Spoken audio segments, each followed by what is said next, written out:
ونحمده ونصلي على رسوله الكريم أما بعد أعوذ بالله من الشيطان الرجيم بسم الله الرحمن الرحيم قل أعوذ برب الفلق من شر ما خلق وقال النبي صلى الله عليه وسلم إياكم والحسد فإن الحسد يأكل الحسنات كما تأكل الحطب সমস্ত প্রশংসা সমস্ত গুণগান সেই মহান আল্লাহ রাব্বুল আলামিনের জন্য যিনি আমাদেরকে এই শীতের মৌসুমে সুস্থতা দান করে জুমার নামাজ এবং খুতবা শোনার তৌফিক দান করেছেন। সকলে বলি আলহামদুলিল্লাহ।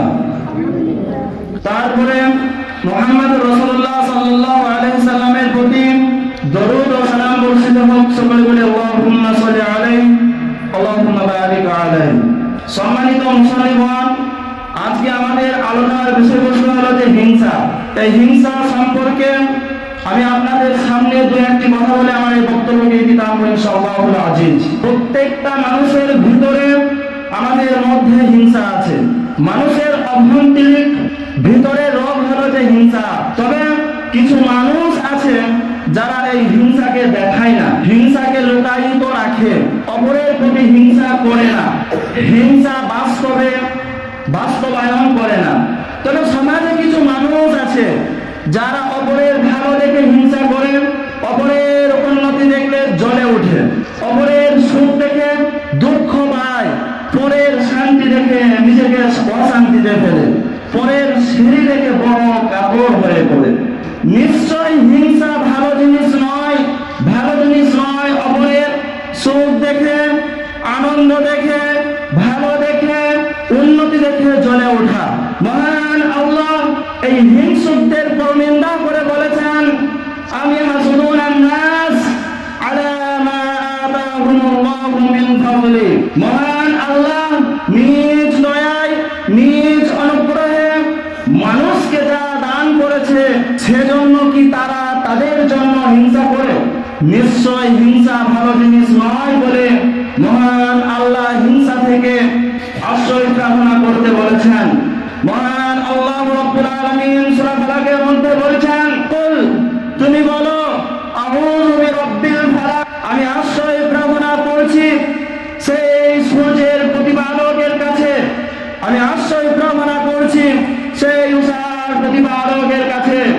অনেক বড় ঘটনা, অনেক বড় তাফসীর।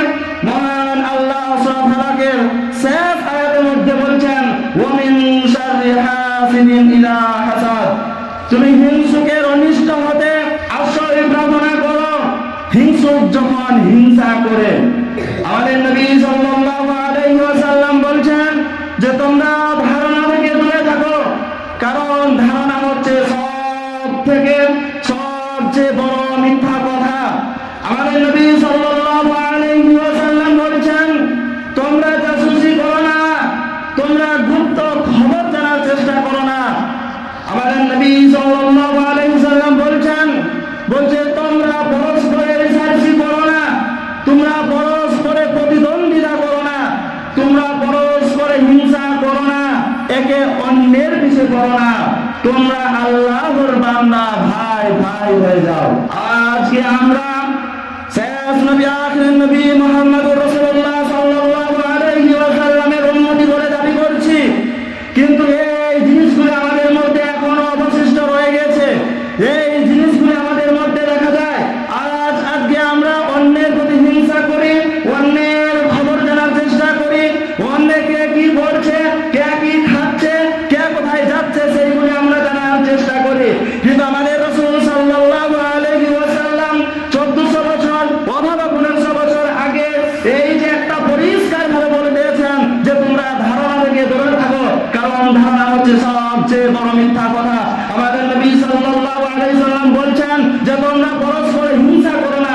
আজ আমরা দাবি করছি যে আমরা উম্মতে মুহাম্মদী, কিন্তু আমরা পরস্পরে হিংসা করি, আমরা পরস্পরের গুপ্ত খবর, গোপন খবর জানার চেষ্টা করি। তাহলে আমরা কিভাবে আজ আমরা উম্মতে মুহাম্মদী অর্থাৎ শেষ নবী আখির নবী মুহাম্মদ রাসূলুল্লাহ সাল্লাল্লাহু আলাইহি সাল্লামের উম্মত হতে পারি? আমরা কিভাবে নিজেকে মুহাম্মদ রাসূলুল্লাহ সাল্লাল্লাহু আলাইহি সাল্লামের উম্মত দাবি করছি? আপনি যদি উম্মতে মুহাম্মদী হন, আপনি যদি উম্মতে মুহাম্মদ তাহলে আপনার কাছ থেকে এই হিংসাকে দূর করতে হবে, আপনার কাছ থেকে এই গুপ্ত খবর জানার চেষ্টাকে দূর করতে হবে, এই জিনিসগুলি থেকে আমাদেরকে দূরে থাকতে হবে। তবে আমরা মুহাম্মদ রাসূলুল্লাহ সাল্লাল্লাহু আলাইহি ওয়াসাল্লামের উম্মত হতে পারবো।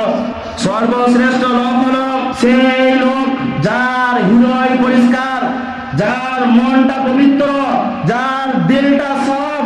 প্রশ্ন করা হলো, জিজ্ঞেস করা হলো, পবিত্র দিলের অর্থ কি, সাফ অন্তরের অর্থ কি? বললেন সাফ অন্তরের অর্থ হচ্ছে, পরিষ্কার দিলের অর্থ হচ্ছে যার অন্তর নির্মল, যে দিলে যে মনে হিংসা নেই, যে মনে পাপ নেই, যে মনে হিংসা নেই, যে মন অন্যের খবর, অন্যের গোপন খবর জানার চেষ্টা করে না, যে মন একে অন্যের বিষয়ে পড়ে না। জিজ্ঞাসা করা হলো তারপর কে? বললেন যে ব্যক্তি এই দুনিয়াকে ঘৃণা করে, যে ব্যক্তি আখিরাতকে ভালোবাসে, সেই হলো সর্বশ্রেষ্ঠ লোক। জিজ্ঞাসা করা হলো তারপর কে? বললেন তোর চরিত্রের মুমিন। সর্বশ্রেষ্ঠ লোক হলো যার মনে কোনো কিন্তু নেই, যার মনে কোনো কটু নেই, যার মনে কোনো হিংসা নেই, সে হলো সর্বশ্রেষ্ঠ লোক। যে এই দুনিয়াকে ভালোবাসে না, যে এই দুনিয়াকে ঘৃণা করে এবং আখিরাতকে ভালোবাসে, সেই হলো সর্বশ্রেষ্ঠ লোক। যার মন পরিষ্কার, যে সবচেয়ে সুন্দর চরিত্রের মুমিন, সেই হলো সর্বশ্রেষ্ঠ লোক। হাসান বসরি রাহমাতুল্লাহ আলাইহি বলেন যে মানুষের খারাপের কারণ হচ্ছে, মানুষের খারাপের মূল কারণ হচ্ছে তিনটি। নাম্বার 1 হিংসা, নাম্বার 2 লোভ, নাম্বার 3 অহংকার। এই অহংকার ইবলিসকে বাধা দিয়েছিল, ফলে আদম আলাইহিস সালামকে ইবলিস সিজদা করেনি। লোভে পড়ে আদম আলাইহিস সালাম জান্নাতের একটা ফল দিয়েছিল, পরে আল্লাহ তাআলা আদম আলাইহিস সালামকে জান্নাত থেকে বের করে দিয়েছিল। হিংসায় কবলিত হয়ে কাবিল নিজ ভাই হাবিলকে হত্যা করেছিল। হিংসুকের অবস্থান হলো একটি বাক্সে আবদ্ধ অনেক কাকড়ার মতো, যাদের একজন অপর দিয়ে উঠতে পালাতে চাইলে তাদের একজন নিচে থেকে তার পা ধরে টেনে নিচে নামিয়ে দেয়। অতঃপর সেইখান থেকে, সেই বাক্স থেকে কেউ পালাতে পারে না। অনুরূপ হিংসুক হলো সেই রকম, হিংসুক নিজেরাও বেশি দূর যেতে পারে না, আর অপর কেউ বেশি দূর যেতে দেয় না। হিংসায় পড়ে ইবলিস আদম আলাইহিস সালামকে সিজদা করেনি, হিংসায় পড়ে কাবিল হাবিলকে হত্যা করেছিল, হিংসায় পড়ে ভাইয়েরা ইউসুফ নবী আলাইহিস সালামকে কুয়াতে ফেলেছিল, হিংসায় পড়ে কত মানুষের ক্ষতি করে, হিংসায় পড়ে কত মানুষকে হত্যা করে। তবে হিংসা এমন একটি রোগ, এমন একটি ব্যাধি, যার মধ্যে আছে ন্যায়পরায়ণতা। এই ব্যাধি হিংসীদের যতনা ক্ষতি করে, তার তুলনায় বেশি ক্ষতি করে হিংসের।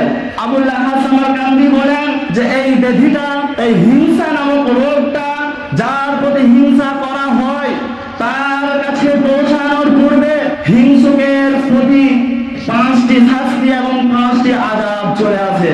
নাম্বার 1, হিংসুক সর্ব অবস্থায় সব সময় অন্তর জ্বালায় দগ্ধ হয়, সব সময় দুশ্চিন্তাতে থাকে, সব সময় দুর্ভাবনাতে থাকে। নাম্বার 2, হিংসুক লোকের মাঝে তার বদনাম হয়, যা আর কখনো প্রশংসিত হয় না। হিংসুক এমন মুসিবতে পড়ে, এমন বিপদে পড়ে, তার কোনো সাহস হয় না। নাম্বার 4, হিংসুক আল্লাহর প্রতি ক্রোধ ভাজন হয়। নাম্বার 5, যে হিংসা করে তার জন্য তৌফিকের দরজা বন্ধ করে দেওয়া হয়। হিংসুকের জন্য এতটুকু শাস্তি যথেষ্ট যে আপনার আনন্দে, আপনার খুশিতে হিংসুক মনে মনে কষ্ট পায়।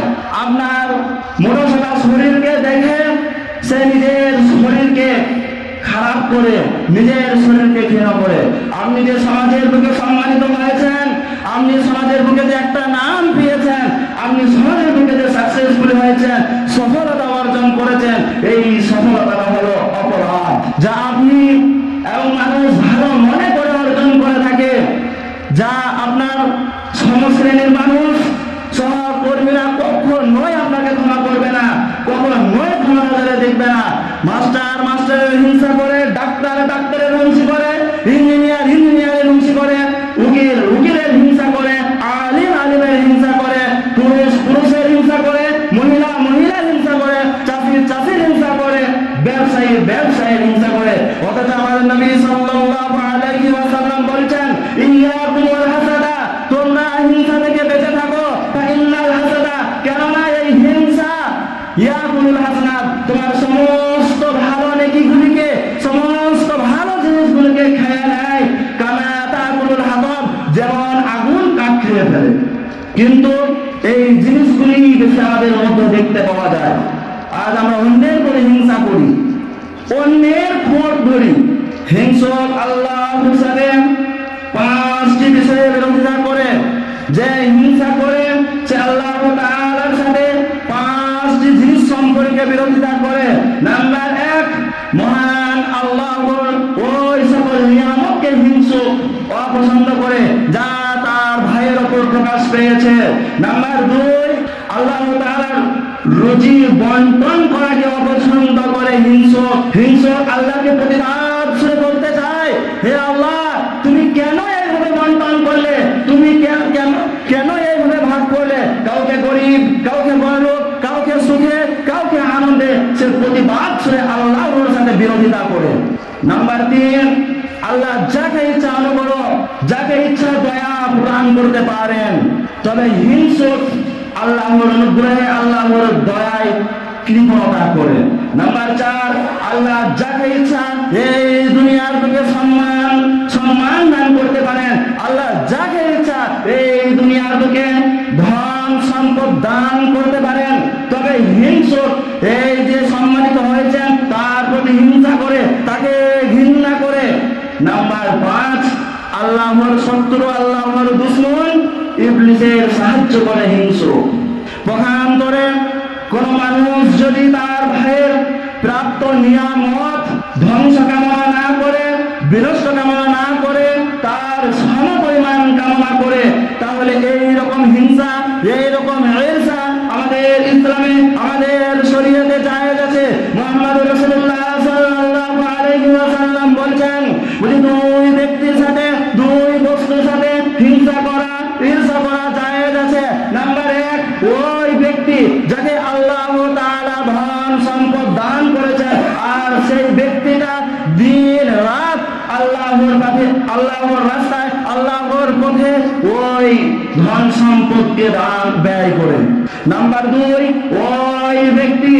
ওই ব্যক্তির সাথে ঈর্ষা করা জায়েজ আছে, ওই ব্যক্তির সাথে ঈর্ষা করা বৈধ আছে যে ব্যক্তিকে আল্লাহ তাআলা হিকমত দান করেছেন, যে ব্যক্তিকে আল্লাহ তাআলা কোরআনের দান করেছেন, আর সেই ব্যক্তিটা দিন রাত আল্লাহ তাআলার হিকমতের দ্বারা, কোরআনের দ্বারা ফয়সালা করে, দিন রাত কোরআন তেলাওয়াত করে সব অর্জন করে। এই রকম ব্যক্তির সাথে আমাদের হিংসা করা জায়েজ আছে, ঈর্ষা করা বৈধ আছে।